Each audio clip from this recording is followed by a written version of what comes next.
বলেছিলাম না আজকে বিকেলবেলা পার্টি আছে অদিতির বাড়ির ছাদে। অনা আজকে আমাদের ট্রিট দেবে বলেছে। একটুখানি রেস্ট করেই বিকেলবেলা রেডি হয়ে গেলাম। ভাবছিলাম কি পরে যাব, তারপর ঠিক করলাম উইন্টার মোটামুটি এসে গেছে, তো একটা হোয়াইট কালারের ড্রেস, তার উপর দিয়ে একটা লং স্কার্ফ পরে চলে যাই। লং ড্রেস পরতে আমি খুব একটা পছন্দ করি না, আমার শর্ট ড্রেস বেশি পছন্দ লাগে। যাই হোক, তাই পরে চলে গেলাম। যাওয়ার পরে কি দেখি মধুদি আর শুক্লা অলরেডি এসে গেছে। তারপর সব জড়িয়ে আদর, ছবি তোলা। তখন আমরা জানতাম না ওরা কেন আমাদের পার্টি দেবে, বাট আমি গেস করছিলাম কিছু একটা অকেশন হয়তো আছে। এই যে বন্ধুদের টাচ, এই যে বন্ধুদের সাথে আড্ডা, এই যে অদিতির বাড়ির ঘরে শুয়ে বসে খেয়ে চা খেয়ে এই আড্ডা, এটা একটা অন্য মজা। এই যে অনা এসে গেছে, দেখো কত বিউটিফুল লাগছে। শুনলাম অনার অ্যানিভার্সারি, আমি এটাই গেস করেছিলাম। ও তখন ডিনাই করেছিল, ওকে জিজ্ঞেস করেছিলাম যখন। আর এত মিষ্টি নিয়ে এসেছে ভিকারাম থেকে। আমার জীবনের সবথেকে চরম দুর্বলতা হচ্ছে চা আর মিষ্টিতে। আমি এত ভাজাভুজি পছন্দ করি না, আমার বেশি পছন্দের খাবার হচ্ছে মিষ্টি আর চা, এই দুটো।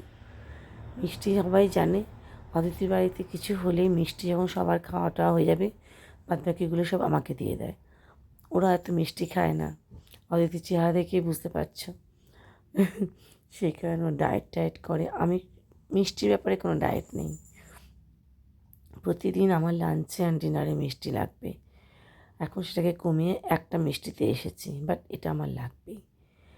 তারপর আমরা সবাই মিলে ছাদে চলে গেলাম। অদিতির বাড়ির ছাদটা হচ্ছে বিউটিফুল, ঠিক না গেলে তুমি ঠিক বুঝতে পারবে না এটা যে কত সুন্দর।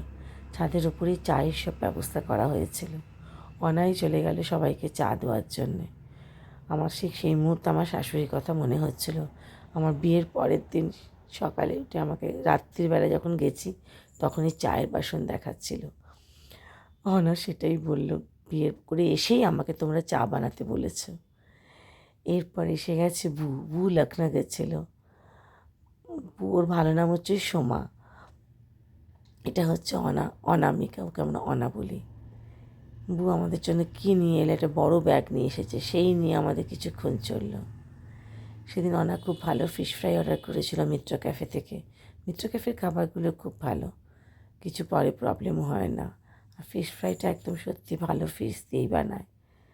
সেই ফিশ ফ্রাই খাওয়া হলো, জমিয়ে আড্ডার তো কোনো শেষ নেই।